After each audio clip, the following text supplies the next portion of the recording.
The Final Furlong podcast is proudly brought to you by Jeff Banksbet. Welcome along to the Final Furlong podcast as we preview the Novice Chasers for the Cheltenham Festival in the company of the author of the Weatherby's Cheltenham Festival betting guide, Paul Ferguson, and we have an exclusive £5 discount just for Final Furlong podcast listeners for your copy of the essential guide to Cheltenham, the Weatherby's Cheltenham Festival betting guide, print copy, digital copy, print and digital bundle. A £5 discount is on its way for you. First of all, Paul, welcome back to the show. Hi, Emmet. Good to be back. You all right? Yeah, I'm okay. Obviously, we're more concerned about Sergino and Nicky Henderson and that horse actually surviving and getting to race again next season. But, man, that was a real dose for you last week. Yeah, it was. Yeah, Monday was a bit of a nightmare, to be honest.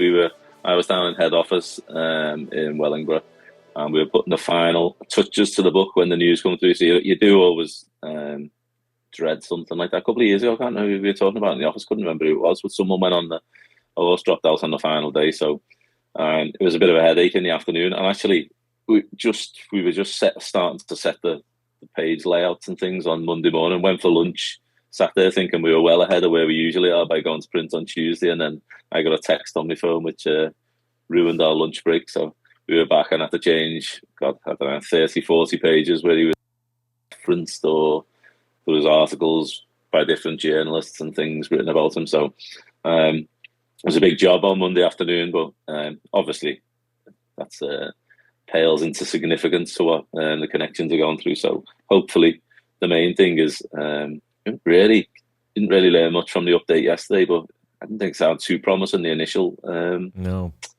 prognosis. So hopefully he does survive, and hopefully we get to see him on the back. But the main thing that he's okay and he's fitting well to begin with. But it's a real shame, to be honest, because the Arkle was actually building up to be probably arguably one of the races I was most looking forward to, the week, the clash between him and Majborough at the top of the mark. I think it really would have been a fantastic race and would have set the tone maybe for the week. So again, slightly from a selfish point of view and from a racing fan's point of view, it's disappointing that he won't be there. But I say the main thing is that hopefully he gets well and makes a full recovery as quickly as possible. So all of that chaos, having to redo the book, take out 60 different pieces, is that the reason you forgot the Valentine's Day card for your wife? Could use that one, couldn't I? Baby, it was Sergino. I'm so sorry. Yeah. How did you forget? I'll use that. I didn't forget. It's been together for too long. You just don't bother anymore, do you? You know what I mean? Well, ladies and gentlemen, marriage advice corner from Paul Ferguson coming soon to the Final Furlong podcast. But in the meantime, while you won't be taking marriage advice from him, you will absolutely be taking Cheltenham Festival advice from him. It's an essential guide. The Weatherby's Cheltenham Festival betting guide. The breeding angles from Jess Stafford are always excellent. There's some brilliant punter analysis in there as well. Rory Delargy, Sam Turner, all the greats are in there. You can get your copy from the Weatherby's shop right now, weatherbyshop.co.uk or weatherbyshop.ie, but you don't have to pay full price, because as a Final Furlong podcast listener, you get £5 off your purchase, or €5 from weatherbyshop.ie. The promo code you need is FFCFBG25. Final Furlong Cheltenham Festival Betting Guide 25. FFCFBG25. Use that exclusive discount code at purchase and checkout, and you're £5 off the print copy, the digital copy, or the print and digital bundle. Get yourself the digital bundle. It's brilliant. I love it. We'll talk about the Arkle first of all, shall we? And, well, Sergino, for the second year in a row, is absent from the Cheltenham Festival. And does this mean Majborough is just going to be able to pick up in his absence? It benefited him in the Triumph Hurdle a year ago. Is it going to benefit him again in the Arkle Chase this year? The betting with Jeff Banksbet, one of the best odds-on prices around. Most have gone 7-4 on. Jeff is 8-13 on as we record. Lo de Sud, who we saw last weekend winning for the Skeltons, a 9-2 shot. And Only by Night, whose form ties in with both of them, having finished in second to him, to Lo de Sud at Sandown and also to Majborough last time out. He's a 10-1 shot. Only by Night, 10s. Touchmill, I should say, actually, is a 14-1 shot with Jeff Banksbet. Let's start with Majborough. Unbeaten in 2 starts, a Cheltenham Festival winner last year. Is this just a case now of him getting round to go and win? I think the race does kind of look at his mercy at the minute. You look at likes of Lo de Sud, Only by Night, Touchmill. You'd look at Majborough and think that you'd like to hope that potentially years, and that's like cut above them. I say the one thing, maybe people who will try and get him beaten, a couple of things you'd look at. And Arkle, he was a little bit. I'd say took the odd chance, but he got in. I haven't watched it back. It's probably the wrong phrase to use. But he got in tight to a couple down the back straight, so he probably needs to jump a little better. Although interesting, like listening to people who deal with the race IQ data, that probably differs from what a lot of people's eyes seen in the Irish Arkle, myself included. But for me, he hasn't done much wrong at all. He's quite fast and low and efficient over his fences. We've seen last year that he is obviously a high-class performer.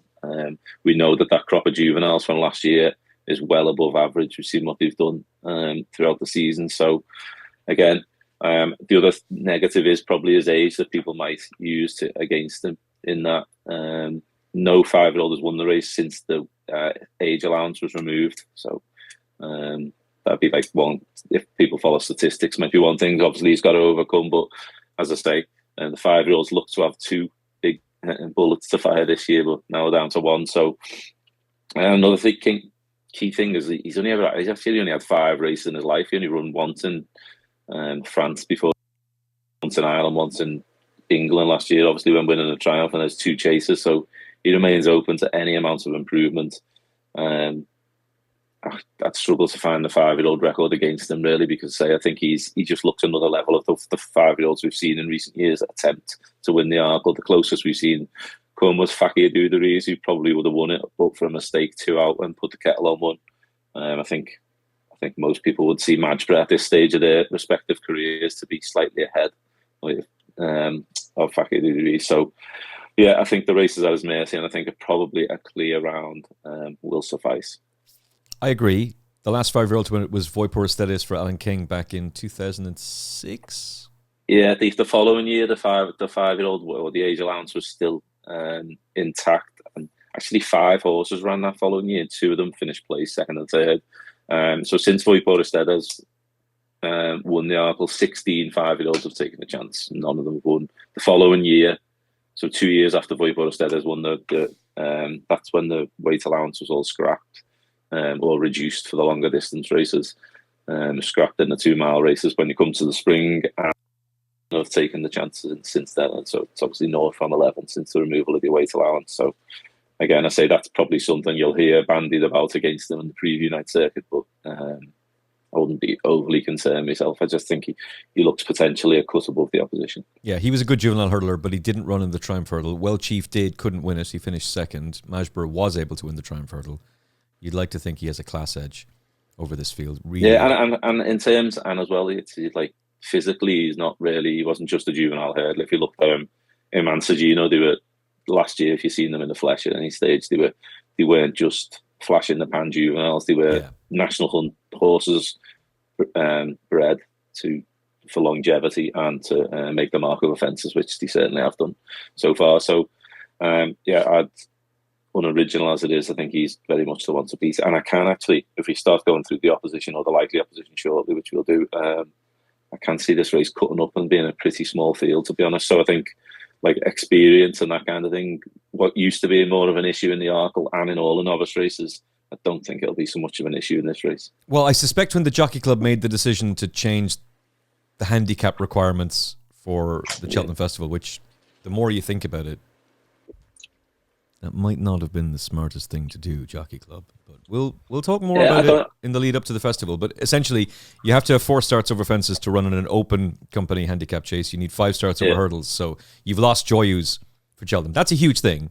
That's not a nothing thing. That's a huge thing. You've lost her. Yeah, this race is down to 15. This race is down to 15 runners already. And Willie Mullins has pulled a bit of a crazy Ivan here. He's taken everything out, with the exception of Majborough and Ballyburn. Now, Willie Mullins Bingo was a fun concept and a fun thing to have on the show, and it's still here, and we're not going to get rid of it. But the whole Willie Mullins Bingo was, well, is he going to go Arkle? Is he going to go Turners? Is he going to go Brown Advisory? Is he going to go National Ante Chase? That's gone now. So this is basically Ballyburn is in here in case something catastrophic went wrong with Majborough, but there's no chance he drops back in trip. I'd say he's just there as backup. Or we got an absolute bottomless. We got a deluge in the week before Cheltenham, and it's a heavy ground. festival. That I'd say that was probably the only option. But then 3 coming out on Tuesday. I imagine Il Atlantique and Impere Pass would have been going there on the back of disappointing runs of Dublin race. That's the reason why they're not going, because we've seen Gaelic Warrior bounce back obviously last year. But I think both of them really probably want an intermediate trip. I think Il Atlantique looked run off his feet, I thought, in the Irish Arkle early on. Oh, yeah. And it was mentioned before. Yeah, it was mentioned before that both of them could wait for Aintree for the 2.5 miles. So I say Aintree might well benefit from the Turners moving back to the Golden Miller, moving back to a novice handicap this year, because I think we will see certain horses, another one in there, Gidleigh Park, who's still in the Arkle. I can't see him running unless it was deep ground, really. So I'd imagine he'll go for the Pendle at Kempton over 2.5 and then to Aintree as well. So Cheltenham's loss might very much be Aintree's gain in that regard. With regards to Mr. Giff, I can only imagine that he's had a setback, though, because there's no other option for him, really. So unless he was waiting, you wouldn't imagine he'd wait for Aintree or Punchestown. He had form line that tied in with Majborough, so would have been interesting from an each way perspective, based on both the victories in the same beginners, in similar beginners chases, beating the same horses. So I can only imagine that he's had a little setback. That's why he's out. Say the other two, probably Aintree or Fairyhouse over 2.5 will suit those. You say Ballyburn's in there as backup, but just thing the new rules in terms of the handicaps. For novices, it was actually brought in September, but that rule for non-novices was only brought in last month. So that the thing that affects use, they only extended that out to horses who are non-novices, because I think we've seen a couple over the years. Petit Swan won the Coral Cup on the back of 1 or 2 runs in France, but was allowed to run because he wasn't a novice. And the same with Sir Deschamps. He'd won once in France and once in Ireland, but the season before, so wasn't a novice, so he could win the Martin Pipe. So look, we all know why they did it. They did it because the state man rule didn't work. Because then along comes absurd, and also Gordon wins with Better Days Ahead, and they went, no, well, enough of that now. Enough of the Irish winning the handicap hurdles. I think it'll have, and it's backfired because she would have won the county easily. I think it'll have more impact personally on the handicap hurdles than it will on the handicap chases. Yeah, agreed.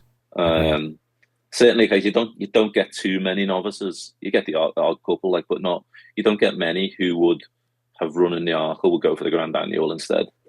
You don't get that many of those. It's more the intermediate races, and perhaps certain horses who could have gone. We'll get onto that.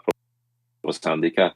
Jaguar's favourite for that example. He's eligible to run the plate if he wanted to, because he's had the 4 runs. If his connections wanted to go that way, JP might end up shuffling his pack when we see the entries and things. So, which is a JP thing to do. It's possible. So yeah, I think it'll be more. And then the one race I thought might have an impact on it, and novices have a good record, and is the Kinmure, which if you need 4 runs to run over 3 mile 2, I would imagine that some of those horses will be in the same pool of horses will be considered for the new National Hunt Chase, which is handicap. So, remind me, Paul, who won the Kinmure last year? Oh yeah, I know the way you're thinking. Yeah, so yeah. Just where's he trained again? Ireland. Oh, he's trained in Ireland. Oh, yeah, that's right. Yeah. I'm sure it's all a coincidence. I'm sure it's all a bizarre coincidence that those rules were brought in the way they were. I'm sure there's no conspiracy whatsoever. No, I got the idea with it behind. If you think Stateman, I was a Stateman fan at the time for off that mark, but if you think in hindsight, he would have run in the Supreme because he wouldn't have had enough runs against Constitution Hill and John Bond that year, and probably he would have made that race a better spectacle, wouldn't he? So if it could have been made a better spectacle, but he certainly would have been a more interesting race. So I can see that angle, and I know we're not touching on the novice hurdles today, but at least this race might look like a small field, but the Supreme novices at the minute looks like it could be a fairly big field. I think it's still quite a lot left in after the forfeit stage there. So yeah, maybe you think it'll benefit in that regard. So time will tell. And to I be guess, fair, look, Better Days Ahead probably would have taken on Ballyburn and the Bearing Bingham, which might have made for a more interesting race. He would have murdered him, but he might have been a good second to him. Yeah, true. Yeah. Because that race was that was poor last year.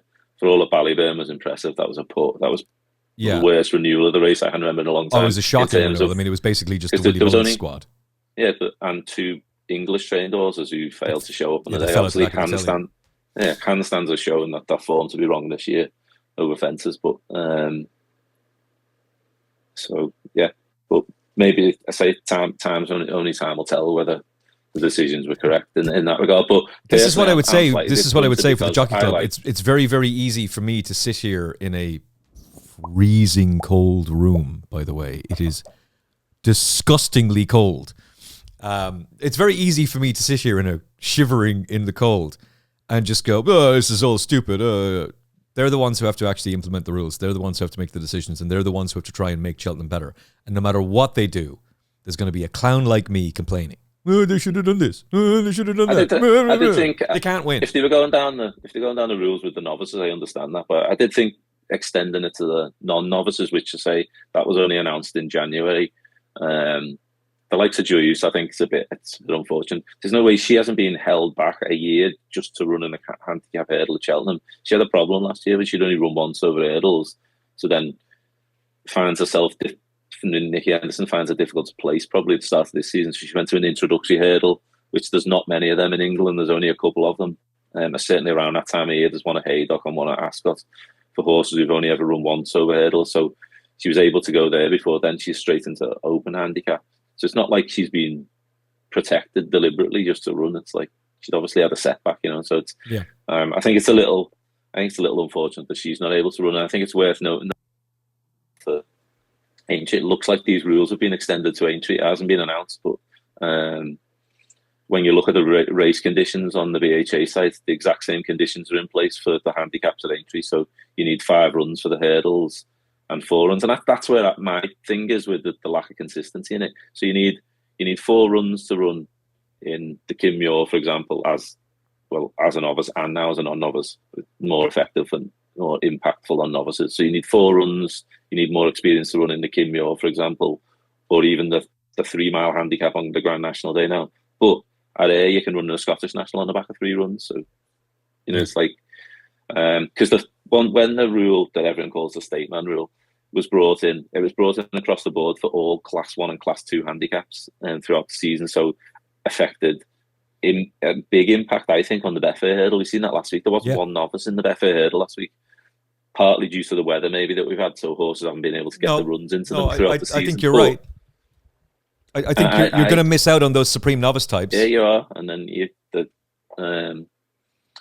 which I find slightly disappointing, because I like the novice angle going. I always have my work and selections will know that I'm a big advocate of backing novices in handicap company, especially in handicap hurdles. So it's from that point of view, it's slightly disappointing. But as I say, time will tell, and you're probably going to need to give it a couple of years to see before you can see. It's a farcical situation that you can have a horse run in a handicap hurdle, win it, and then the connections are told, by the way, congratulations, well done, you can't run at Cheltenham.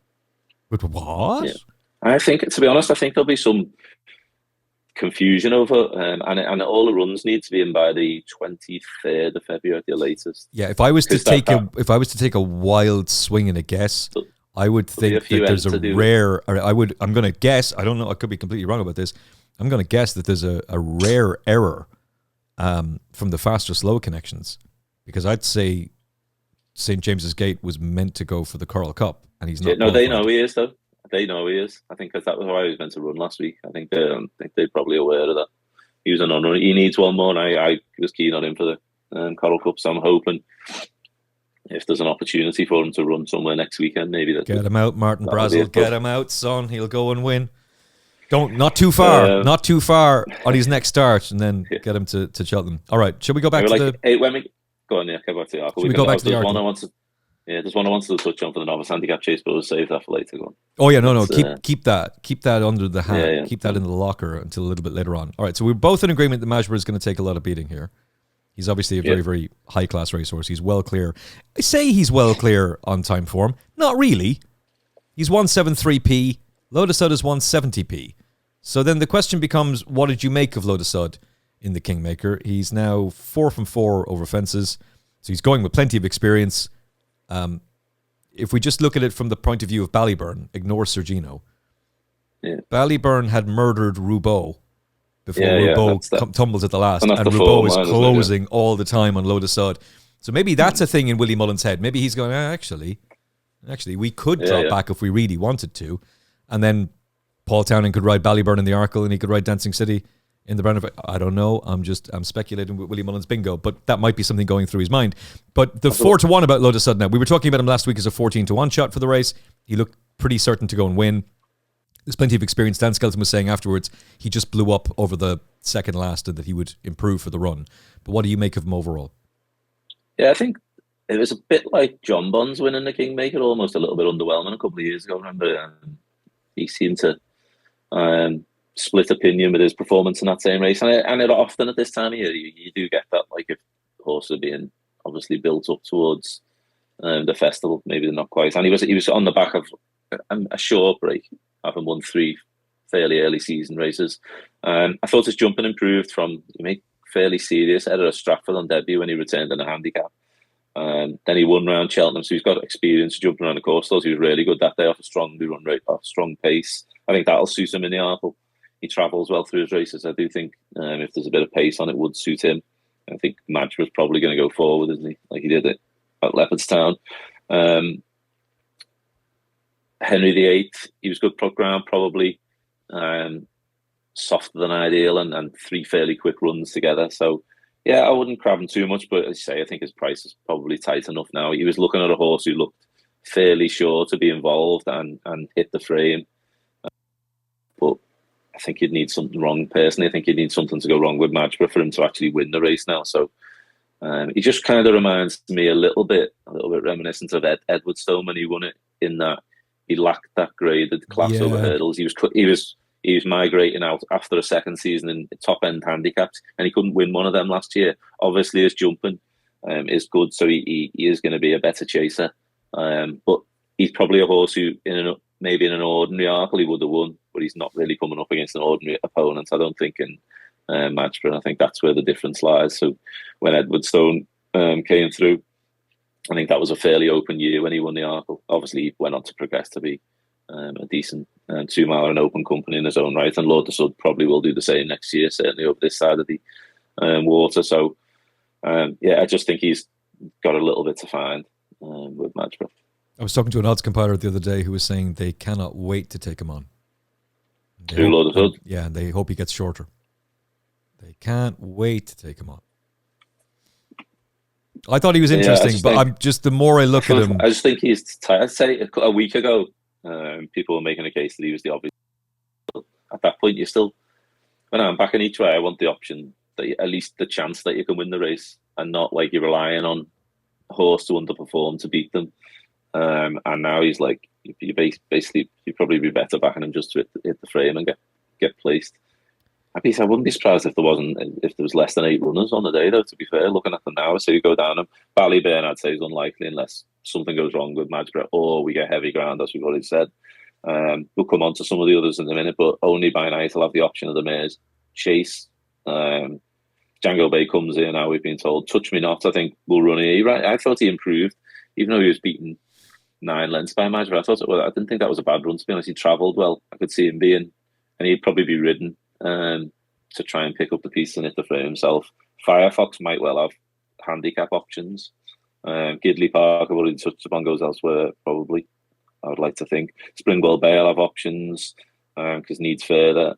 And you're looking down the rest of them. Caldwell, Potter, Caliph, the Burley, they got run, I wouldn't have thought. Those don't look good enough. The others are just going to be social runners, really. So, if they do so. Probably John. Only by Night and Jango Baie, don't we? Yeah, we should. Just briefly on Gidleigh Park, I think you could look at that performance at Windsor last time out and go, oh, wow, that's impressive. Clearly, the drop back and trip has helped him. The more I look at Windsor, the more I think, if you get an easy lead there, you're going to look impressive. Yeah, definitely. I think certainly on the chase track as well, I think it does definitely favour horses who like to go forward and race prominently. And he jumped well that day. And I think actually riding him like that is, I thought last year was what he should have done with him, because he's a big, long striding horse. He's a horse I've been fond of since he beat the Jukebox Man in a bumper. So his form is working out. His back form is working out. He beat Lucky Place, who's now a contender for Stayers Hurdle. He beat him on Trials Day last year. Obviously, the Albert Bartlett was probably the wrong race for him. He's a keen going sort. So 3 miles on deep ground probably wasn't the right race for him in hindsight. Bounced back from his heart issue, which was good to see at Windsor. Jumped well. I think on slightly better ground, I think he'll need a bit further, though. I think 2.5 will probably end up being his optimum trip. So I think going there on the back of that, probably, unless the race continues to look like it's going to cut up, I think he'd need genuinely deep ground for them to consider this. And I do think that I wouldn't be surprised if he goes to the Pendle next weekend over 2.5 and then is saved for the Manifesto at Aintree. Yeah, I'd agree. Jango Baie, even if I could talk without the frogs attacking me. So he's an interesting one. He's beaten Springwell Bay at the start of the season pretty impressively. He was a very good hurdler last season. And then last time out in a tactical battle where maybe if he'd been put into the race a little bit earlier, he might have gone and won. But to be fair, Handstands had beaten him over hurdles a year ago. The drop back and trip and his role as a super sub here for Nicky, could he pull it off?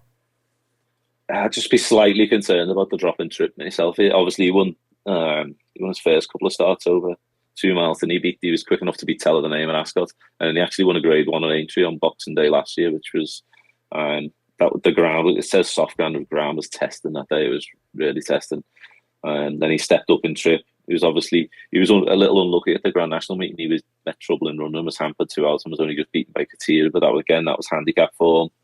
Started off in a Novice Chase, beating Springwell Bay when he was getting £8 that day. So you've got to take that into account. But he did jump really. Jumped well as stand. I think his jumping will stand him in good stead, and he does travel. I think out of the two options, if they were going to go to Cheltenham, I think coming back for the Arkle is the right trip. I don't think he necessarily screams like he wants a stiff 3 miles because he's not short of pace, but I just don't think he'd be quick enough for that. I think he falls between the two stones, to be honest. He's a prime example of a horse who would have run in the Golden Miller. I think the race that'll be ideal for him this spring is the Manifesto over 2.5 at Aintree. Yeah, I agree, and I think that's what his connections are going to lean towards as well. I think he'll run. I think he's going to run. Obviously, Nicky's lean, but and there's only a 3-week gap now, so that might be slightly detrimental to his chance there. But we'll see. A good run in the Arkle will probably tee him up for that for the opener at Aintree, I would have thought. Yeah, sorry, that's what I meant. That this will bring him along nicely for it. But I think you're almost just trying to find something to beat Majborough at this point. And sometimes you can just talk yourself into a horse who's a bigger price. Touch Me Not might be better suited to this race. Now, I agree with you. I think he did improve at the DRF. And this race will suit him better because it's a shorter trip. His jumping is brilliant. And he is the proof that really Lotus Sud needs to raise his game if he's going to beat Majborough because, Majborough kicked him out of the way. For all that, I think he was a little bit better. But he might be the one that finishes third or a good second. Yeah, and we touched on Rory Delagi earlier, and I should actually give him a mention because he was extremely helpful on Monday when the news came through. He was on his way back from Ireland and in Dublin Airport filed a revised copy for his Banker Robust section. So if you're watching, Rory, thanks again for that. And I've listened to him. I listened to him on another podcast, and he often makes this case. He has over the years when he's joined us and things that horses who are beaten by leading contenders for certain races are often overlooked in the market, and that'll be the case with Touch Me Not, just because those two have beaten him. But this race probably will be run to suit him, and on the back of that Lord the Sudder's beaten him and that Majborough already beaten him, he'll probably be a larger price than he should have been, or he should have been entitled to be.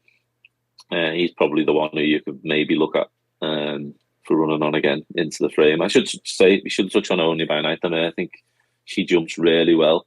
And if the ground is soft, I would imagine she'll come here instead of the Mares Chase. Obviously, Gavin Cromwell's got plenty of options in the Mares division. You would be thinking that would be sensible and more possibly the more winnable race for Only by Night. But I think she's quite speedy and she jumps well. So whether she'd want an extended 2.5 miles on soft ground at Cheltenham, when they've got mares who've got a bit more proven stamina in the stable, remains to be seen. So it could be that she takes a chance. And I thought she won more comfortably than the official margin would suggest at Exeter at the weekend. Again, she travelled all over, fun, and jumped much better. Yeah, and it is her jumping that is her strong suit. I've been impressed with her, to be honest, in their 3 races over fences today. So again, but I do think all these horses we're touching on, I just think we're kind of looking for horses who can hit the frame behind Majborough. So unoriginal as it is, I think he's going to be tough to beat with a clear round. I think she's a nice horse. I think she's better than she proved at Exeter the other day, the way the race panned out. I don't think she's good enough to win an Arkle, and I'd be surprised if she did. And I'd be kind of surprised if they ran her, to be honest, even though Sergino is gone. Majborough wins this. Keep it simple, stupid. Majborough wins. I'm not going to disagree with you. Yeah, we're both in agreement. After all of that, the odds-on favourite wins. Who would be your, by the sounds of things, Touch Me Not is your more interesting each-way play? Yeah, at the prices, I think. I could see that cutting up to less than 8 runners and see. So if you're backing at the minute, you're going to get that third place. I'd say between him and Lord of Sud to chase home Majborough hit the frame. So looking at the reflective prices, I'd probably lean towards Gordon Elliott's runner. I'm seeing 12-1 about Touch Me Not, but Jeff Banks Bet will pay you 14-1. 14-1 and 3 places each way. Come and have a go if you think you're clever enough. JeffBanks.bet. Use the promo code FFP500. That gets you eligible for 10% of any net losses back after your first month of betting, up to £500. And you're getting 14-1 about Touch Me Not in a race that might not have 8 runners in 3 places, but 3 places are available for you right now. JeffBanks.bet. All the goodies are in there. Money back offers, various different incentives and specials, and you can stream British and Irish racing for free on the Jeff Banks app and the Jeff Banks website. JeffBanks.bet, promo code FFP500. Sign up now and take full advantage of the offers. We'll go to the Brown Advisory Novices Chase, where, well, this is Willie Mullins bingo to a certain extent, although most of them are going to be lining up Gordon here. Gordon Elliott bingo as well. Which of the Willie Mullins or Gordon Elliott Novice Chaser is going to win the Grade 1 at the Cheltenham Festival? Brown Advisory betting is headed by Ballyburn, a winner at the Cheltenham Festival on this day a year ago. He is the 15-8 market leader ahead of his stable companion Dancing City, beaten at the Cheltenham Festival a year ago, but a multiple Grade 1 winner over hurdles and a winner the other day. We'll talk more about that form in a second. Better days ahead for Gordon. The first of his is the shortest price at 8-1, a Cheltenham Festival winner last year. Croke Park, who's been a revelation over fences, 12-1, second to Ballyburn last time out over an intermediate trip. Interestingly, Gordon's saying he thinks that's Croke Park's better trip. Is that mind games? I think it might be. Jango Baie, who we've just talked about, also has this option, 14s, but he's going for the Arkle. Lecky Watson, a 16-1 shot. That could be big, and Stellar Story, second to Better Days Ahead the other day, is a 20-1 shot. That's your betting for the Brown Advisory Novices Chase, courtesy of Jeff Banks Bet. Your thoughts on Ballyburn? Back in the Winners' Enclosure at the Dublin Racing Festival, he's bred for stamina. He was talked about as a champion hurdle contender at the start of the season. He was being campaigned as an Arkle horse. He gets obliterated by Sir Gino. Now they're going up in trip. Will he stay, and does he jump well enough? I thought he jumped all right. I left it down last time.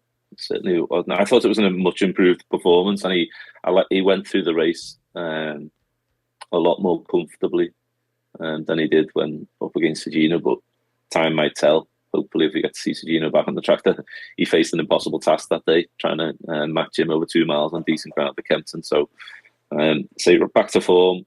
I think that was a good piece of form as well, because I like Croke Park. I've liked him since he's gone chasing. I think we touched on him last time I was on. He's probably a horse who's slightly underappreciated maybe this season, and a little bit hasn't been given the respect he deserves. I've won 2 Grade 1s.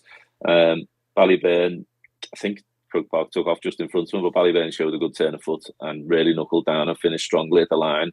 The way, if you were just watching that and judging his chances, prospects of stepping up in trip to 3 miles, I don't think you'd be too concerned, because he hit that at the line quite hard at Leopardstown up the hill. And certainly, as you said, his pedigree is all about stamina.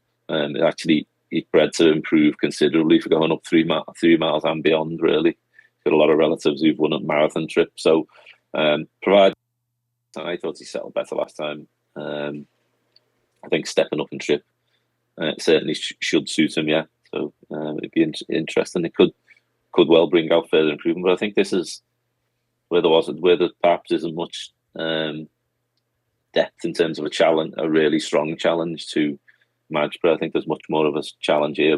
Whether they all just come from the same 2 stables remains to be seen. If you take Jango Baie out, who we know now are going for the Arkle, the top 7 in the market come from either the Mullins or Elliott stable. So it'll be interesting to see who and how many line up from each trainer. I think he just wins this race. It's Willie Mullins, Paul Townend at the Cheltenham Festival. Don't complicate your mind. Paul will settle him. He'll be drilled to the eyeballs at home to school properly. If you are concerned about we'll have Paige Fuller on the show again pretty soon, and she can break down the race IQ data. He's certainly lost ground at some of his fences, but he is by far the classiest horse in this race. and he murdered Dancing City in a bumper. And I know, different trip, and now there's obstacles. But he's just in a different league to this lot. And if Cheltenham was the way it was a year ago, I'm pretty certain Dancing City would be going for the National Hunt Chase. I'm also pretty certain Ballyburn would be in the Turners. So Majborough would be in the Arkle, Ballyburn would be in the Turners. Dancing City would be here, then he wouldn't be in the National Hunt Chase. I think he'd be in the National Hunt Chase, and I think they'd have something like Lecky Watson would be the selected here. I don't know. I think Dancing City hasn't done anything wrong either, really. He seemed to disappoint a few people or underwhelm a few people on his chase debut at Punchestown, but I thought it was certainly a satisfactory start. And he certainly built last year. He was beaten first time out and built as the season gone on. So that'd be the one slight concern I'd have with him is his lack of experience. He's only had 2 runs over fences, and he seemed to improve with racing, I thought, last year, because he was hardy enough to go to Leopardstown for the Dublin Racing Festival, then Cheltenham Ante Punchestown, and won Grade 1s at Ante and Punchestown on the back of having run well in the Albert Bartlett. Only 2 horses this century have won the Broadway, or Brown Advisory as it now is, on the back of 2 runs, those being the Real Whacker, who just about held on from Jerry Colomb and Don Foley. How did that horse win? It doesn't make sense. It will never make sense. Book a therapy session there again, please. He mentioned the trigger word. The trigger words being the Real Whacker. Proceed. The one before him was obviously Don Foley won it, and the one prior to those was Florida Pearl. So Willie's obviously done it twice, but interestingly enough, those were only 6-year-olds. So it's like he tends Willie with those younger horses over fences to give them less of a demanding first season. So Dancing City perhaps would have preferred to have seen him once or twice more, but hasn't done much wrong at all. Stays well, obviously. Form at the track, having run well in the Albert Bar. I think he's pretty solid. I'm assuming if both of them run, Danny Mullins will be on Dancing City, because he won on him a couple of times, I think, last year. Didn't think he won on him at the Dublin Race Festival, didn't he? So I would assume that will be the way you go. And I think you've got no questions with his stamina whatsoever. I think a really strongly run race will suit him down to the ground, and he's bound to be in the mix, I would say. Yeah, Danny will definitely ride him. I'd be shocked if he didn't. It wouldn't make sense if he didn't, considering he rode him at Cheltenham last year. But that's the point. He rode him at Cheltenham last year, and he was beaten in the potato race. Now, that race shouldn't exist at Cheltenham anymore. If you're going to have an argument about getting rid of a novice hurdle at Cheltenham, stop talking about getting rid of the Turners novice hurdle and start talking about getting rid of the potato race. Willie Mullins doesn't even want to have runners in it. It doesn't make any sense. You're taking way too much. It's asking way too much of a young horse this early in their development. And see the amount of trainers that don't really want to run their horses in it. By the way, the Turners goes back to 1970 something, so 72, 71. I find it bizarre that anybody would write an article saying, well, we should turn the Turners novice hurdle into a handicap. Or worse, write an article saying we should get rid of it, and make no mention of how that should be done to the Albert Bartlett. And I find it very, very odd. Anyway, tinfoil hats come off, and there we go. You should say, though, that if you go back to the Albert Bartlett, I'm in agreement with that. I didn't agree with that article one bit about that, but we've seen Bobsworth, Manila Indo, Monk's Fish come back the year after and won, so it doesn't bottom horses as much as people think, and there's a lot of horses who finish out the back there that end up. Paisley Park was a long way beaten in that race, and it didn't stop him from development. So I think sometimes the myth of that I can bottom a horse isn't strictly true, but I'd agree. Not that I want to get rid of any more races at the festival, but if you're talking about losing one of the festival novice hurdles, it certainly shouldn't be the Bear and Bingham over 2 miles 5. Let's get rid of the race that's produced multiple champion hurdle winners and horses who've gone on to Gold Cup glory, and keep a race that was introduced in the noughties that doesn't have anywhere near the prestige of Roll of Honour. Or let's turn it into a handicap. It'll make it more competitive. That's not what it's about. It's supposed to be the pinnacle of racing, the best of the best squaring up against one another. And by the way, if that's not happening, that's on you. You have to fix that and persuade them. You don't turn them into handicaps, for goodness sakes. Jeez. Anyway. Well, Willie's got 2 more, hasn't he, in there, who could be yeah, but Dancing City, though, the fact that that Dancing City was beaten by the Jukebox Man in the potato race a year ago, but then he was able to comprehensively turn the form around with him at Aintree, makes me think you might not like Cheltenham, son. Now, to be fair, Better Days Ahead and Fact to File were both beaten in the Champion Bumper, but came out a year later and won their respective races. Fact to File winning the Brown Advisory, Better Days Ahead winning the Martin Pipe. And horses who run at Cheltenham and show the benefit of the experience of the track can benefit them, whether they were beaten in the bumper or beaten over hurdles their next season. But the fact that he was able to win at the DRF, Aintree and Punchestown, but not Cheltenham, is enough to just make me go, I'm not so sure you're going to like this. And that was another reason that was leaning me into the idea that he might have been more of a National Hunt horse, National Hunt Novice Chase horse, as opposed to being a Brown Advisory one. Plus, he's 8. He's 8, Paul. Yeah. Like, he's 8 and he's only had 2 runs over fences. Yeah, true. There's enough there to make me ask some questions. Might Bite won it as an 8-year-old. Champ won it as an 8-year-old. But 6 and 7 tends to be the sweet spot. And I think he's short enough now at 3-1. I'll take him on. Let me know in the comment section below if you strongly disagree. And we'll take you on. Better Days Ahead. Is he the best of the Gordon Elliott horses? I think he's the one with, again, assured stamina and jumping. Stellar Story is probably the one who's more stamina laden. And I think he would have been one who would have gone for the National and Chase in its old guise as a grade 2 last year. I definitely think he would have done. But he finished with a flourish the other day. Do you think they were trying to get him qualified for that race and have now realised, oh dear, he's rated 147 at Ireland, so there's not a hope in hell of him getting into the race in the UK? I don't necessarily think that was on the agenda. He just didn't jump well enough early in the race. I didn't think, and again, that was the case on last Sunday, was it, in the 10 up? He finished well because he's got a lot of natural ability and he stays extremely well. I thought Better Days Ahead perhaps was a little bit idle in front once he'd seen off 3-Car Bragg, who was obviously he was having his run to qualifying for the Grand National because he needed a 6th chase start to run there. And he's that far down the weight, he might even get in there. It's obviously a different matter for another day. But I think, say, Stellar Story, we can slap Stellar Story on the old course as well. It's a bit more of a sharper test than when he won the Albert Bartlett, and whether he can jump well enough. So certainly be between Better Days Ahead and Croke Park as the most interesting from Elliott's for me. And those comments, I found him a little bit surprising. I think it was on the Nick Luck podcast the day after the Dublin Racing Festival. He said I can see where he's coming from in that he jumps and travels, like he probably can come back and trip, and he was good enough to win the Drinmore over 2.5, which people questioned that form at the time. But in beating Hartwood, he's beaten a fair horse with plenty of experience there. I think that's proven to be that it wasn't the poor race that people think it was. I'd have been quite interested in Croke Park just because the way he jumps and travels. I can see him being in contention at the top of the hill if he does indeed run here. I'd be surprised if he doesn't run and he waits again. If he's one who waits for 2.5 at Aintree or Fairyhouse, I'd be surprised at that personally. But maybe Gordon just knows he's got 2 stronger stayers in his hands. And sorry, we should go back to Better Days Ahead. That's where we started from. So I think again, Head is definitely assured. I don't think that's an issue at all. His jumping seems to be sound. I think he's probably better than the Bear result the other day. I think he was another one who might have just idled a bit late on. I think a truly run race will suit him.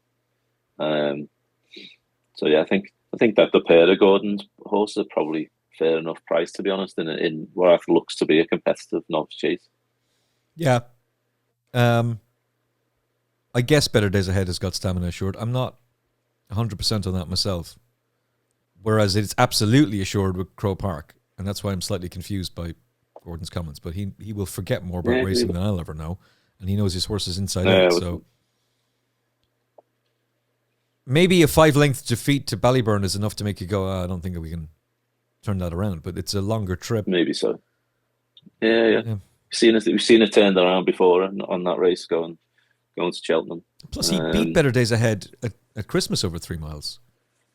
I think he's a crack in each way play in the race if he goes.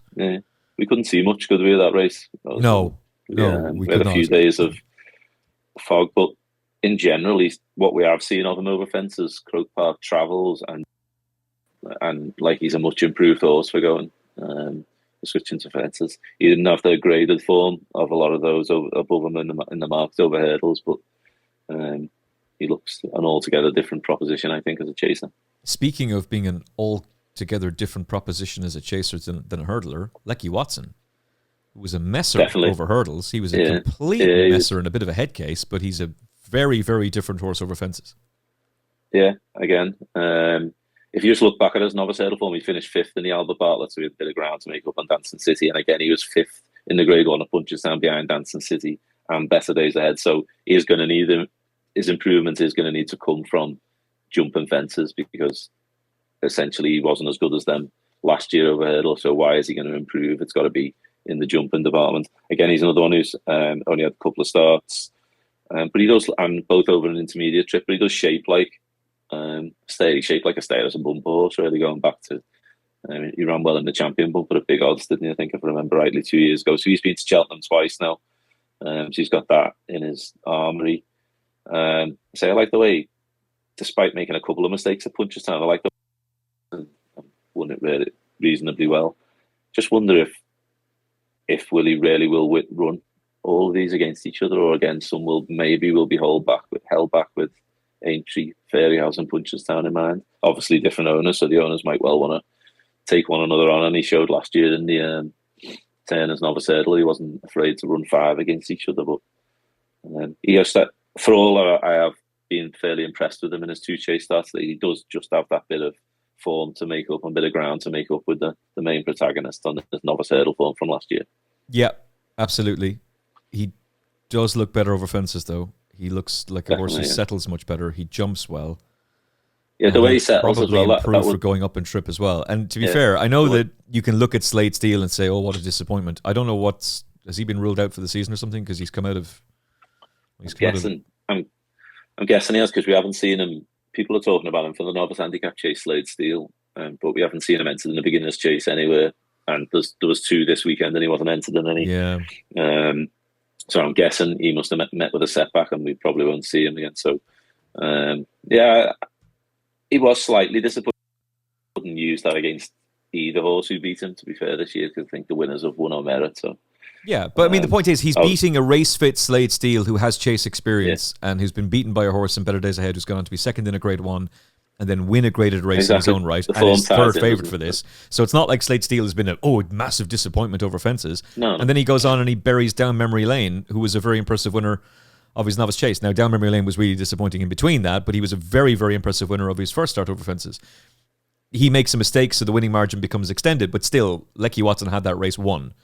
And it's not his fault that Down Memory Lane makes a mistake towards the end of the race.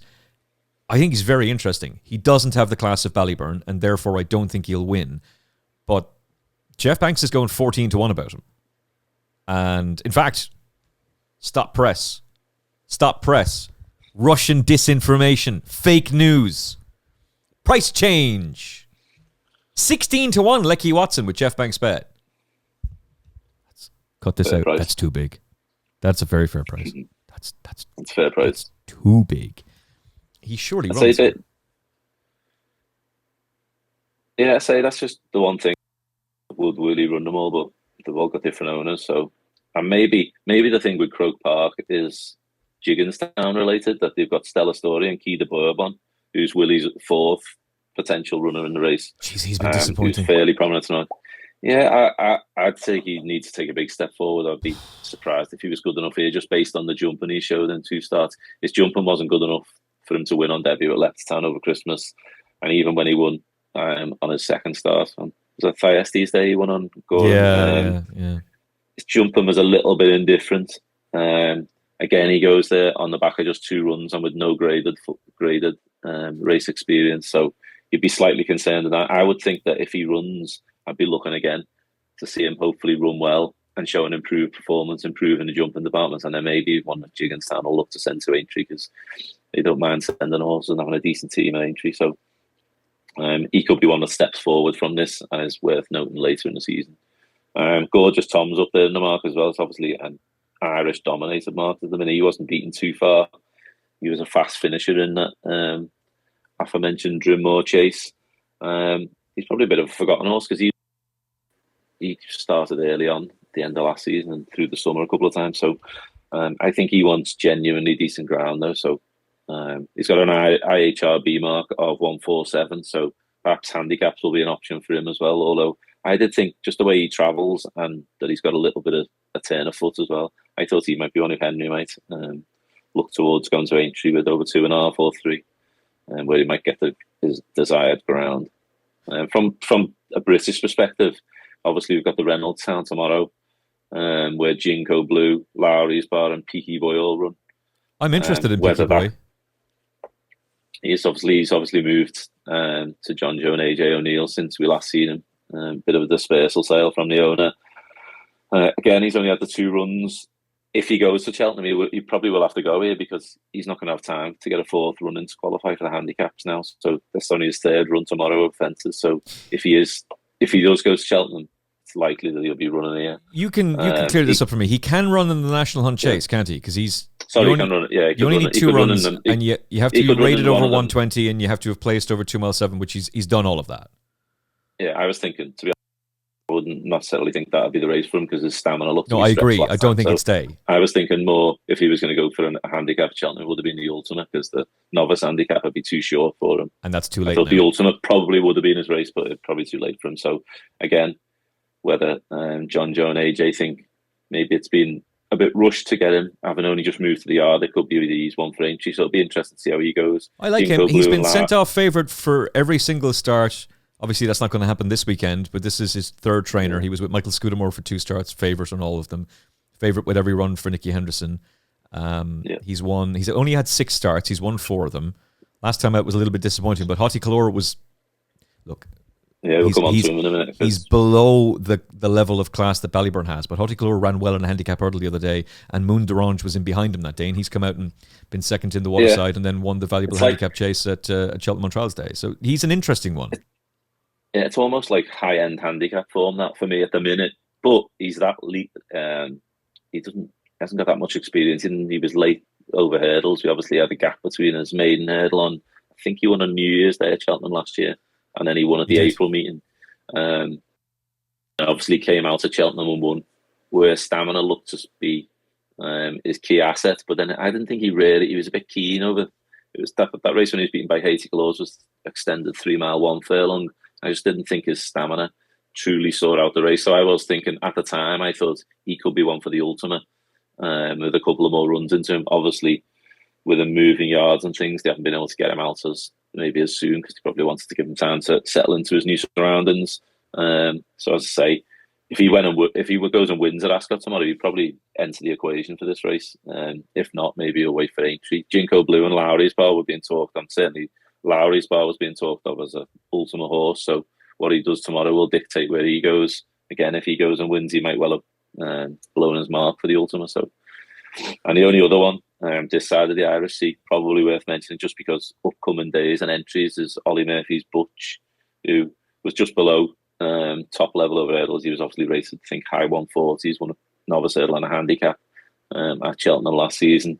He won a nothing race really, first time out at Leicester, but he misses that Ascot race tomorrow, and I think he goes to Carlisle. If he was to run out an impressive winner there, again, perhaps he'd be considered for this. Again, he wouldn't have the runs to be considered for a handicap, so if he was going to go to Cheltenham, this would be the race for him. But I say there's plenty of depth to this race, and I think it could be a good renewal. Yeah, very much agreed. One that I'm going to steal. I'm going to steal a piece of content, but I'm not going to pass it off as my own work. This is all Ross Millar's work. Champ Kiley. So he was a really good novice hurdler. He's been 3rd at the Cheltenham Festival behind Impere Pass. Impressive on his chase debut. Possibly blew up and just bounced on his second start when thrown into a Grade 1 against Ballyburn. Drifted like a barge that day. But there was fierce talk about him impressing in his work in the lead up to that DRF. And he's 25-1. He might even be bigger than that. But you were worried about the City being 8 and he's 9?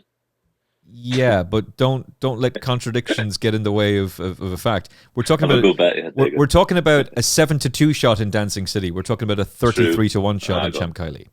True. I was joking. Yeah, that's Get it right, Paul Ferguson. I thought he was good on debut. Well, you can't use an 8. It doesn't matter what price you stick them. Fair enough, you know. I thought he was good on debut. Maybe he did bounce last time, but wouldn't be one for me with personally, because there's a depth of talent there, I think, behind Ballyburn. So I think you look at his form. He was 4th to Marine Nationale. He beat Irish Point. He's 3rd to Imperi Pass and Gaelic Warrior. That's some serious form there. And the problem with him is he's got a 22 length defeat to Ballyburn last time out, and he's probably going to go straight to Cheltenham, so it's not ideal. But 33-1 with Jeff Banks bet about Champ-Kylie might end up being an interesting one. And here's a question for you. Who does Danny Mullins ride then? Do you ride Dancing City or Champ-Kylie? Surely you ride Dancing City. Dancing City without doubt. Don't think that'd be a question. Or does Patrick say, "Oh, you take Champ-Kylie, I'll take Dancing. I'll do you a favour. I'll take Dancing City." Yeah, maybe. Yeah, possibly. We shall see. Okay. Final selections for the Brown Advisory. Your most likely winner and your best each way selection. I think I'd be towards the top of the market. I'd say on the ground. I think that'd be something you'd factor in with. Assuming, say, Ballyburn goes here, and it is a test. Not that he doesn't handle testing ground, but that might just be something you'd have a slight concern about with the stamina. I just have to price at the minute. The one I like is Croke Park. If he does turn up here, I think he's the one. I know he's got a bit of ground to make up with Ballyburn, but he, despite what the trainer says, and I say I'm not like you said, he knows more about his own horses than we do, but he's won twice over the trip. He didn't look like he was stopping on those occasions. I just like the way he travels through his race, so I think he'll be able to hold his position in this race, which I think is key. I think obviously we make a lot about stamina, but on the old course in particular, you do need to have tactical pace to hold your position in these novice races at Cheltenham. And I like the way he's jumped more than anything else, and just that double figure prices in a race that looked quite competitive. Wouldn't surprise me if Ballyburn went and won, but I think he's fairly short enough now, to be fair. I think Ballyburn will win. Yeah, I think he'll just win. But I would be very adamant that Croke Park is the play as long as he runs. And Jeff is going 12s when most people are going 10s. And that seems like a pretty fair price to me as well. He's sticking his neck out on this one. He's going 12s Croke Park. He's going 16s Lecky Watson. He's going 33s Champ-Kylie. He doesn't like any of the horses I do like. So, look, I think they're interested. I think this is real simple. I think Ballyburn just goes and wins it. But Croke Park is the most interesting one from an each way perspective, because he should run his race and he should be right there. There shouldn't be that much between him and Ballyburn towards the end, for all that I think Ballyburn will beat him. But he should be close enough to him towards the end of the race. Who do you think Sam Ewing will ride, assuming Jack Kennedy's not back? Better Days Ahead or Croke Park? Good question. How many times have you ridden Croke Park? All of them. Yes. Over fences. All of them bar when Jack. All of them when Jack was there for his debut. Good question. I'd be amazed if he got off Croke Park. If he's listening towards what Gordon's saying, you'd think he'd be on Better Days Ahead, wouldn't you? But he's been partner. I think Danny Gilligan won on him, didn't he? So he was on him. Yeah, he was on him when second, obviously, to Croke Park, wasn't he? So yeah, be a tough call. Nice position to be in for him. But, yeah, and a huge opportunity for him as well. Exactly. Maybe hopefully he picks Better Days Ahead. We might get a bigger price on Croke Park if he looks like he's stable second string. Careful, Sam.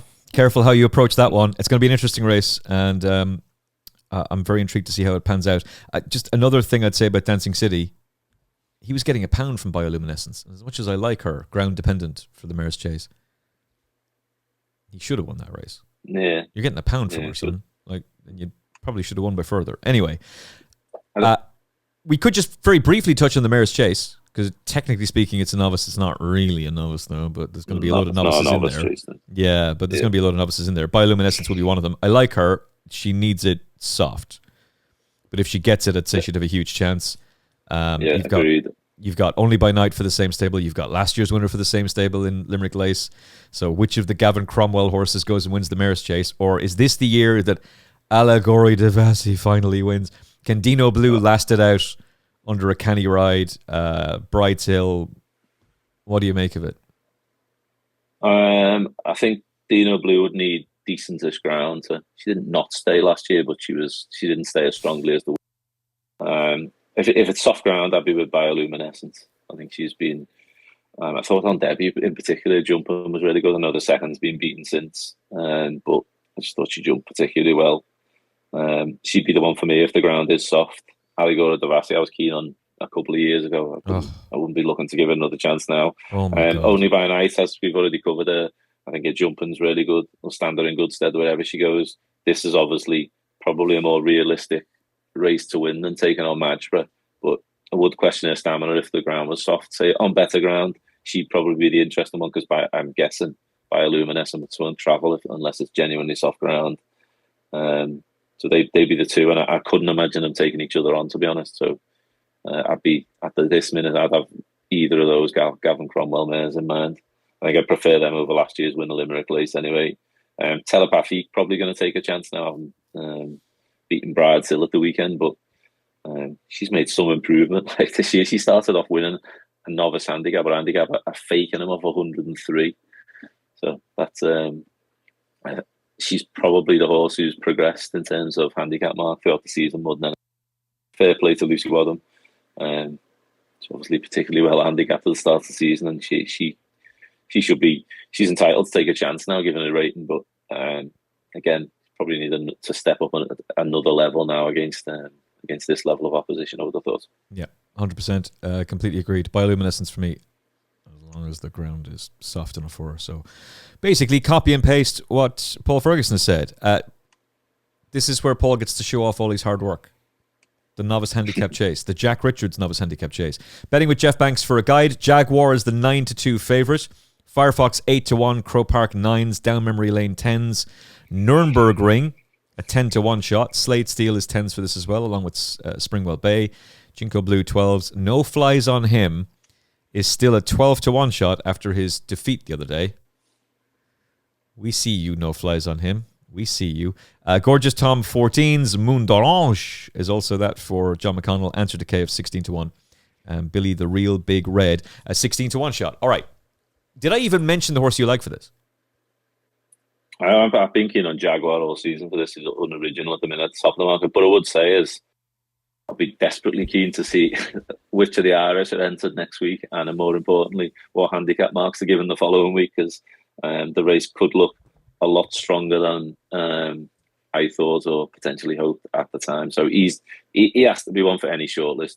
He won the Timeform Novice Handicap Chase over course and distance. Everyone was saying what a good trial that was for the Turners in recent years and stuff, but it was an even better race for the old Novice Handicap Chase. So at the past 8 renewals, when it was a Novice Handicap before it moved to a Grade 1, 4 of them winners had run in that race at Cheltenham on Trials Day, which he won, finishing either first or second. So 3 of them, finished first or second. So he's got that keep his form. His form throughout the years has been really good. He's transformed again. He's also improved significantly for going chasing. But I've seen him a couple of times in his Oliver and Josh's yard, and a couple of times last year throughout the racing, and he's absolutely huge. So I think there was a chance that he was just filling his frame last year, given his physique.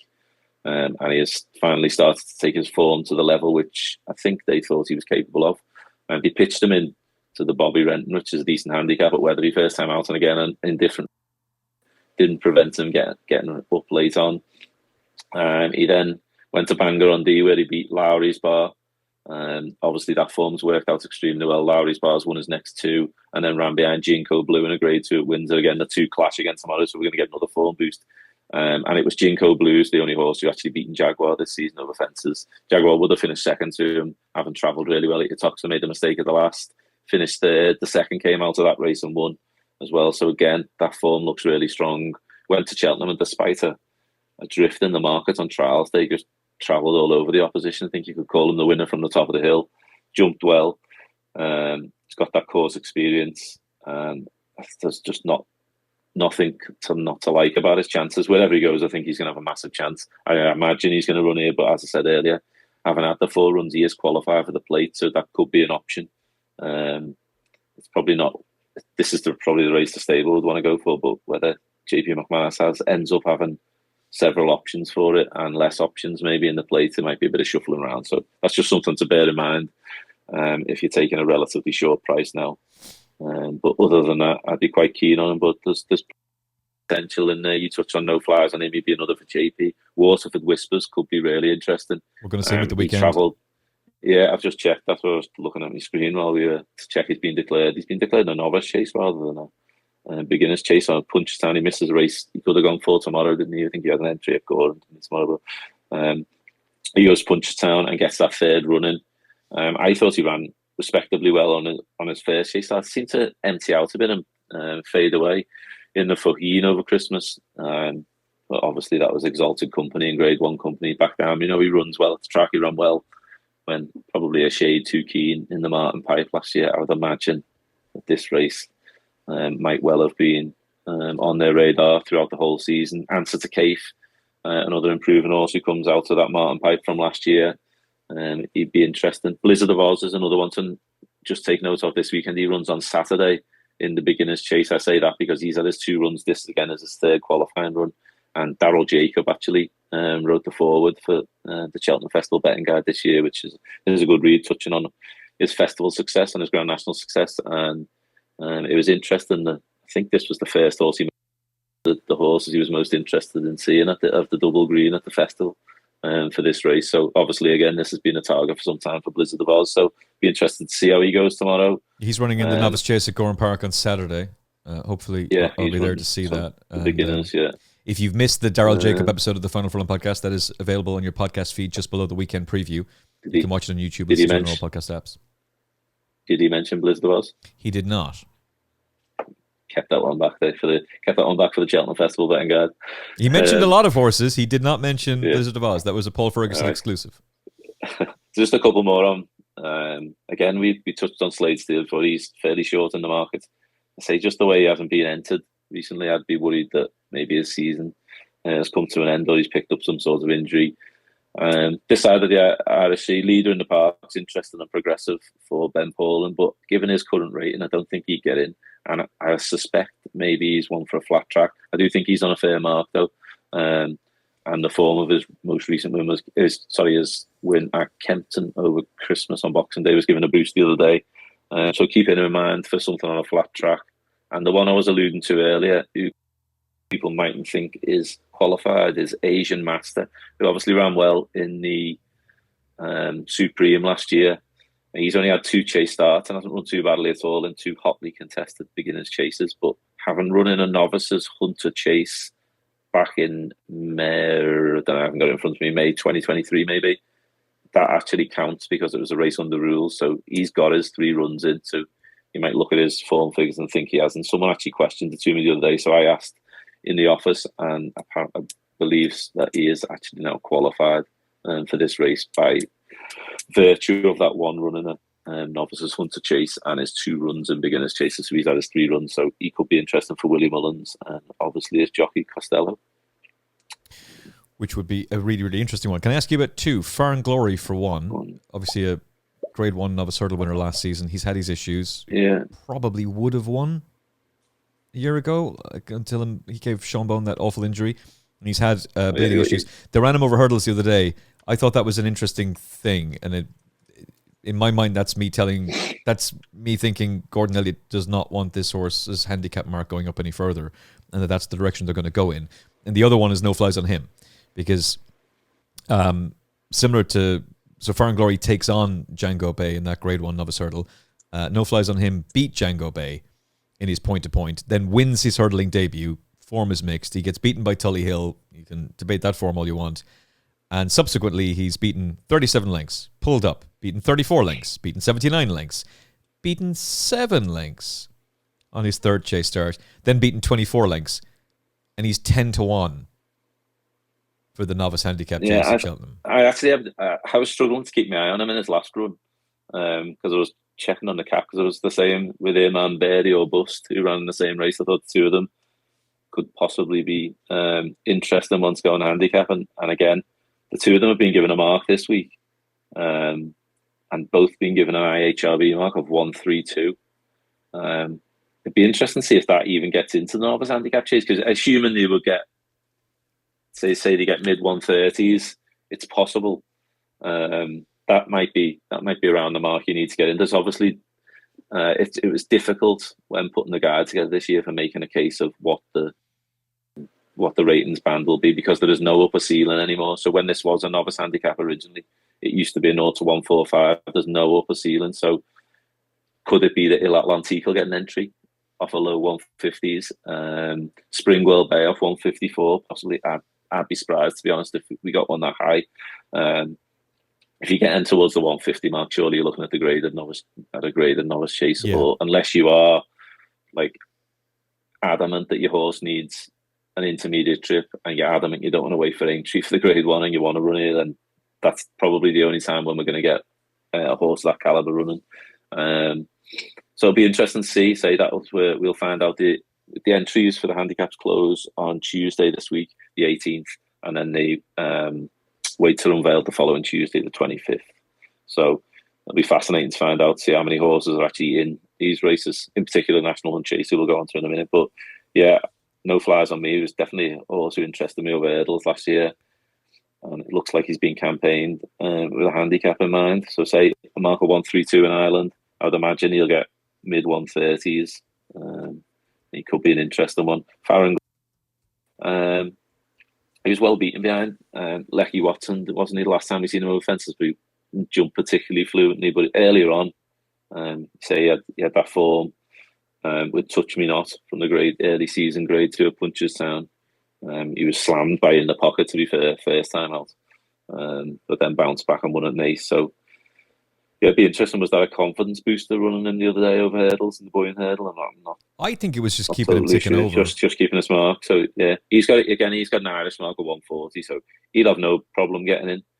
Would he be given a handicap? Would he be given an entry in the Grand Annual over 2 miles? A strongly run 2 miles? Possibly. Maybe. He's got the 4 runs in, so he would be eligible for, as well as this novice handicap, he's eligible for the plate and the Grand Annual. So it could be I wouldn't be surprised if he gets an entry in all of them. Yeah, I'm very, very interested in Foreign Glory. Very, very interested. He's 18 to 1 for this. Let's do a quick check and see what price he is for the Grand Annual for the crack. But I think he's one I want to keep very much on side for a handicap. Jeff Banks goes 12 to 1 about him for the Grand Annual. So that's obviously the race he's thinking he's going to go for. I think Foreign Glory is a really interesting one. Look, no flies on him is a horse we were talking about last year as a hurdler. I think we were talking about him before he even ran, if I remember correctly, on the Final Furlong podcast. And I liked him as I liked him as point to point. He was one. Yeah, we did talk about him. That's right. He's 10 to 1 for the Novice Handicap Chase. Look at the horse's form. Frankie Tight Lips wants us to switch very quickly to the National Novices Chase and stop talking about no flies on him, so we will. Now is the hour, is the 3 to 1 favourite with Jeff Banks bet for the National Hunt Novices Chase. This is now a 0 to 145. So some nervous looks in terms of who's going to actually get into this. Deafening Silence 8 to 1. Haughty Calor 8s. Transmission is a 9s shot. Samajest, interesting one for Willie Mullins, 10 to 1. Shannon Royale is 12s, and Search for Glory 14 to 1 shot. What is your thoughts on the National Chase, the last race we're going to talk about on this episode of the Final Furlong? Firstly, just on that now is the hour. He's got an Irish handicap mark of 135, so I don't think it'll be an issue for him, even if he gets handed 3 or 4 or 5 pound in England. He's going to have no problem getting in. It'll obviously be a bit of an eye catcher. Last time behind 3-car Bragg, the way he stayed on. I think the stamina test will suit him, but I do think all of his better form is on deep ground. He came to prominence last year at Haydock when he won that the Grade 2 that takes place tomorrow. The Prestige Novice Head, and that was really deep ground. Interestingly enough, Katie Calers, who I like for this race, was well beaten back and forth that day. But I don't think he acted on the service. So I think softer ground, the better for now is the hour. But it was a sustained gamble on him after that last run, wasn't it? Once, so it must have been.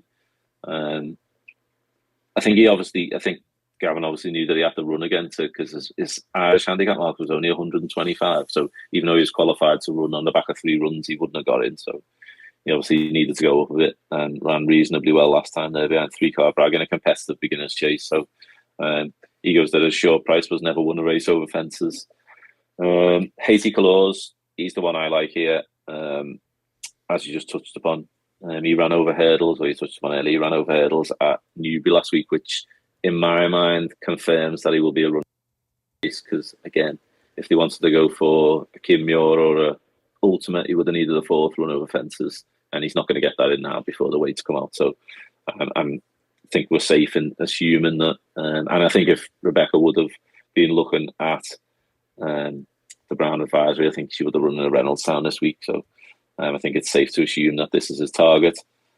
He was ultra progressive. I actually seen him win. He won a race we sponsored at Bangor at the back end of last season, novice hurdle, and I thought then he'd make up into a much better chaser this year. Ran well on his first start at Chepstow, and a late mistake probably cost him. He then went to Aintree and won a small field novice chase, which fell apart a little bit, but he really he came to prominence with a lot of people when he beat Transmission, who may well reoppose here. Transmission will probably have options of this and the Kim Muir, but likely to reoppose here.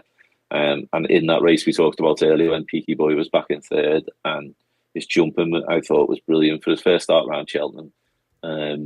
His jumping was really foot perfect and assured for a horse of such little experience. Stayed that 3 mile, 1.5 furlong really well. The way he runs through the line, in triple suit, a mark of 135 is fine. I thought it was an adequate prep run over hurdles at Newbury last week. So Rebecca's won this race before, obviously not when it was a handicap back in its old grade 2 days. So she's having a bit of a rejuvenated season, which is good to see. And maybe this will finally be the horse who can give Sean Bowen a much needed winner, or a much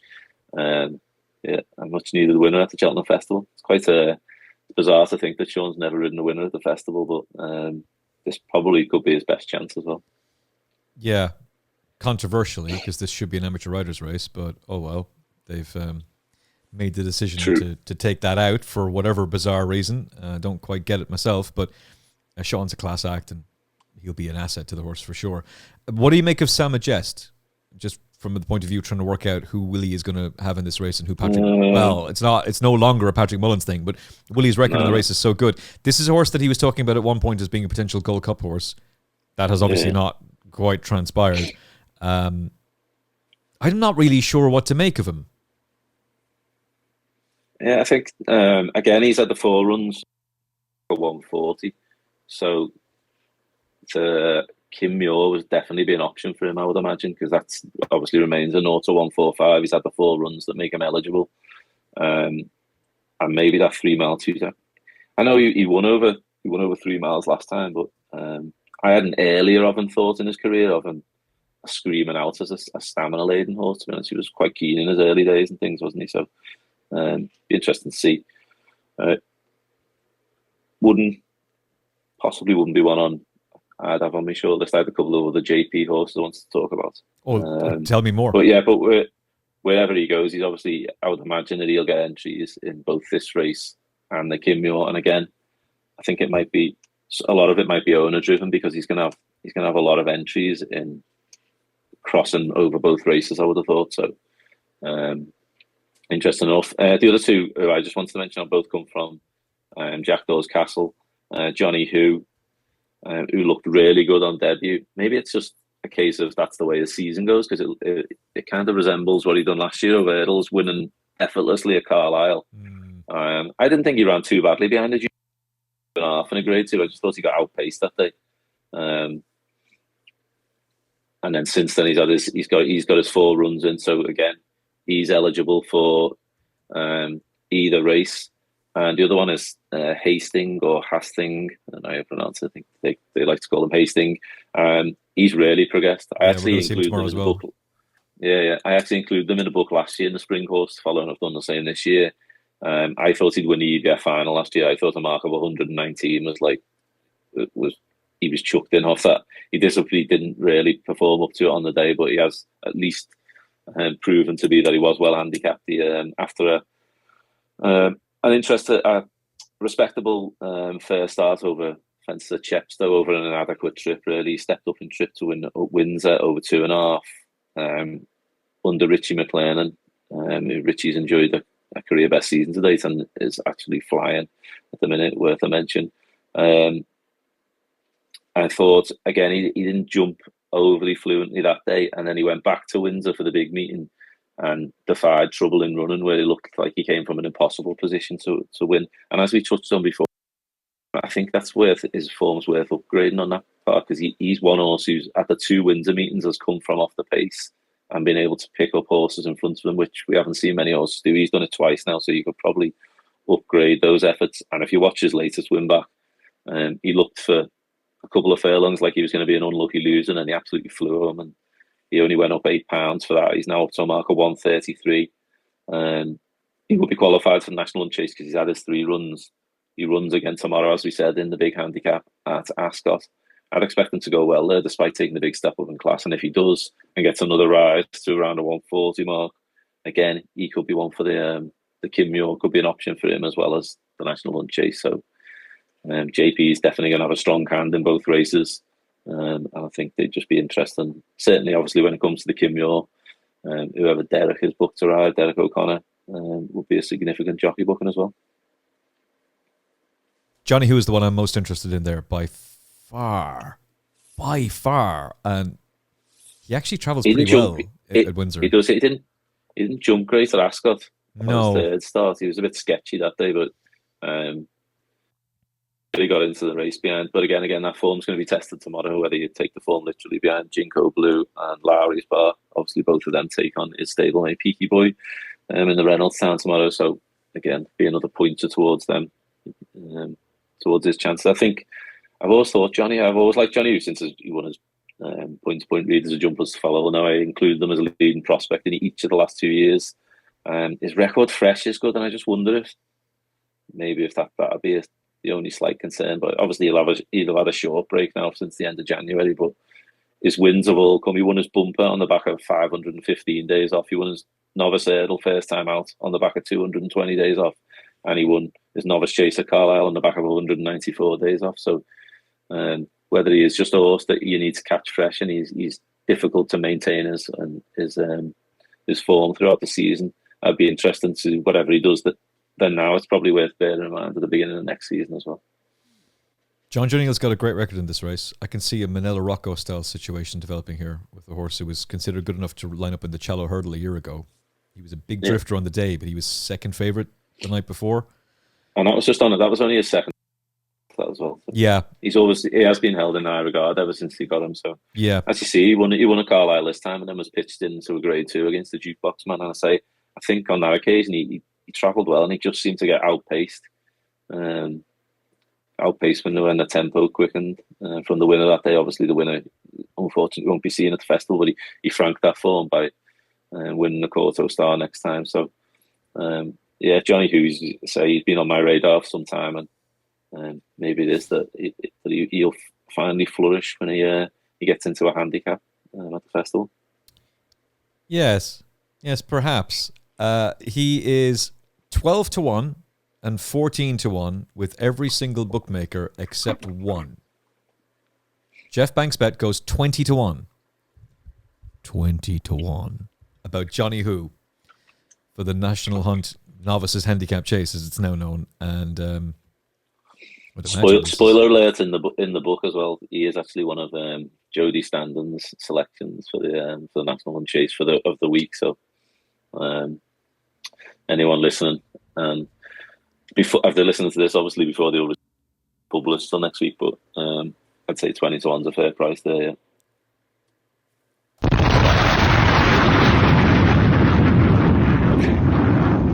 Go on to the Jeff Banks website right now, very calmly and very coolly. Get out your iPhone, get out your Android, get out your smartphone, get your tablet, get your laptop, get access to a carrier pigeon, something that's connected to the internet. Get yourself onto the Jeff Banks website, coolly and calmly. Act calm. Don't panic. Don't act fidgety. Be very calm and just take that 20-1. about Johnny Who. Because it ain't going to last. JeffBanks.bet. Use your promo code FFP500. You're eligible for 10% back of any net losses after your first month of betting up to £500. So if the horse does lose, you'll get something back. You won't lose.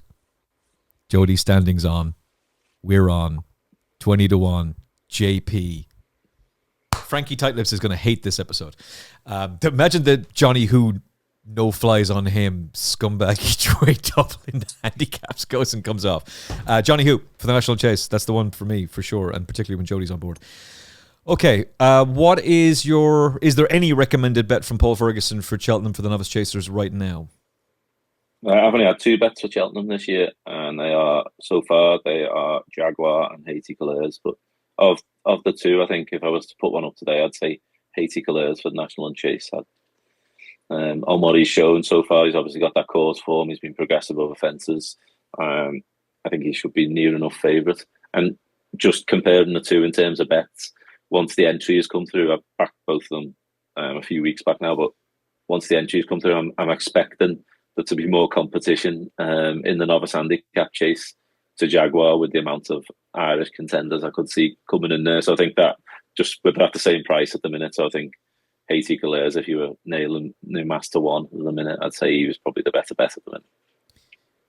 Did Ireland only win one handicap chase at Cheltenham last year? I know the way you think him, didn't he? Yeah, they never win the Ultimate Chianti Classico. Okay, we can't win the Ultimate. Unexpected Party won the Grand Annual. Yeah, so yeah. Plate was Plate. John Joe's horse was second, wasn't he? Who won the Plate last year? The point is, I don't think. Oh, cool. Go on. Have you got it? Shake him up, Harry. Of course, shake him up, Harry. So. Yeah, I think Ireland will struggle in the handicap chases. I think we'll struggle. Invariably, they are the races that,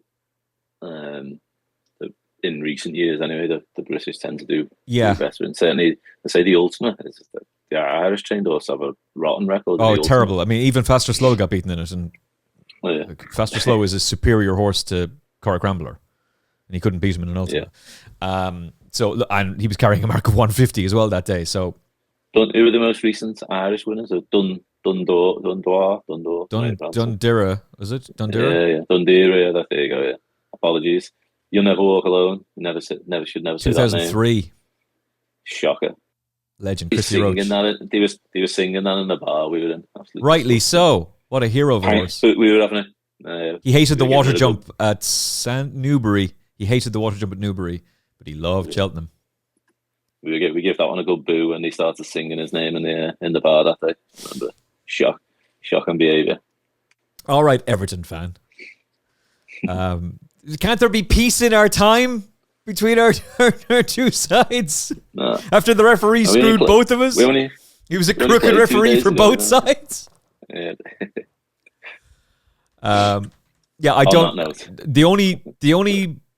Well, no flies on him obviously interests me because he's 10-1 already and doesn't have the form to justify it. So people are afraid of him. Basically, he might be one that just ends up getting a third string jockey, drifts like a barge. Everybody forgets about him, and then boom, there's like some epic JP each way play down in the betting ring. I'd be bearing him in mind. Fire and Glory really interests me, but I have no idea which race he's going for, and he's shorter for the Grand Annual, so maybe that's the direction he goes in. But his grade one, I think a strongly run might suit him. Actually. Yeah, strongly run on the old course might be better for him as well. I would imagine the Grand Annual tends to be arguably the weaker of the handicap chases, because invariably the 2 mile handicap division is a bit thinner than the stay handicap, and I think the novice handicap chase will be really competitive. It'll be interesting. I think a knock-on effect will be interesting. We touched on before the eligibility rules of the novices and handicaps. Will that have a knock-on effect in the plate? Will that come into play? If you see, we mentioned a lot of horses for that novice handicap chase. If all those get entered and are on fair marks and the plate looks again, that might be something that comes into play with Jaguar. It could be that the plate looks more winnable than the Novice Handicap, as stupid as that might sound, because there'll be fewer, less exposed horses in there to take on, and you might be just taking on because there won't be as many qualified to run. Yeah, that makes sense. The ones who've only run 3 can only go in the Novice Handicap. There mightn't be as many novices as usual, and novices do have a good record in the plate. Yeah. So it'll be interesting. Again, that'll be something that might start to play out when we get to see the entries on Tuesday, and then more so the week after. Well, if you're an unexposed novice and you've qualified for the plate, you probably should go for that race. You've got to enter them. You've got to enter them. I'd be amazed if he wasn't. Surely you're entering both to see what the opposition is. Yeah. That's 3 races he could end up in then.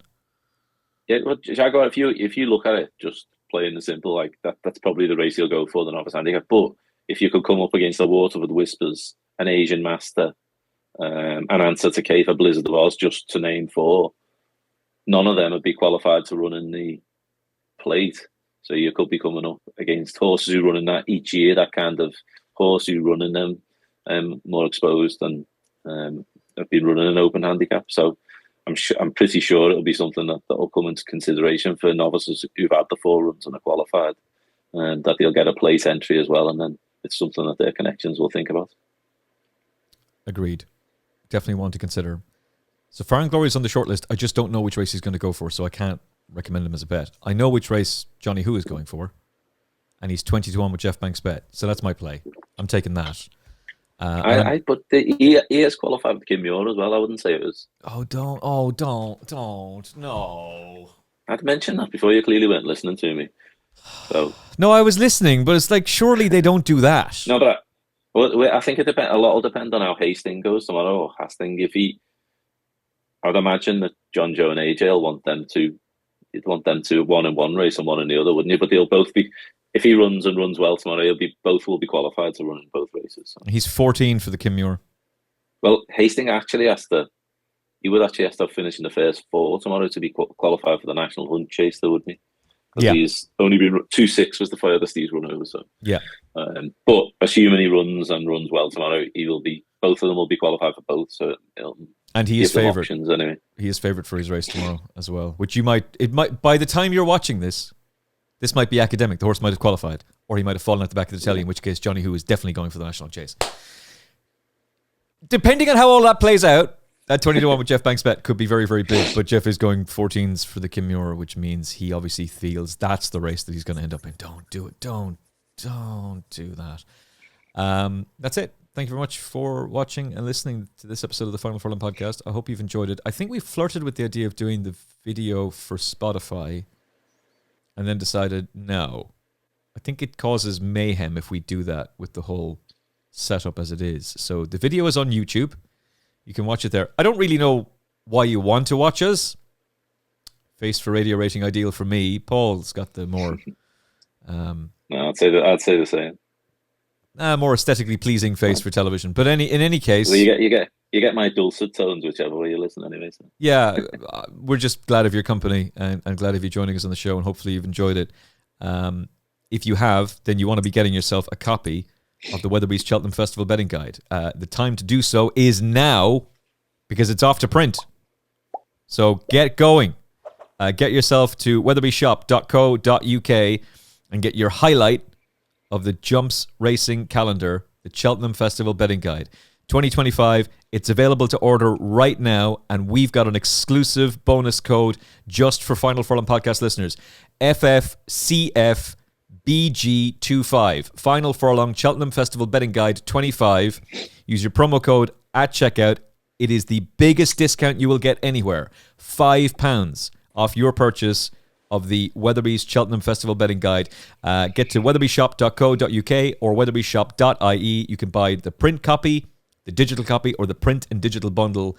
It is an essential guide with some fantastic information. Don't even consider betting on Cheltenham without getting your copy now. weatherbyshop.co.uk, weatherby's.ie, FFCFBG25. That is your exclusive Final Furlong podcast promo code, more gravy. for the Final Furlong podcast listeners. 20-1 winner for them last week, Paul. An 11-2 winner last week. A 7-2 winner. A 25-1 second. And now a £5 discount off the best book in racing. I don't know what else we can do except ask you for a like on this video, which you should have done already. You've already hit the like button, haven't you? Great. Excellent. Thank you very much. From Paul Ferguson and me, Emmet Kennedy, thank you for watching. Thank you for listening. We'll talk to you again very, very soon on the Final Furlong podcast. Look after yourself and each other. God bless. The Final Furlong podcast is proudly brought to you by Jeff Banks Bet. Get up to £500 refunded as real money for new Jeff Banks online accounts after your first month of betting. Use promo code FFP500 at jeffbanks.bet.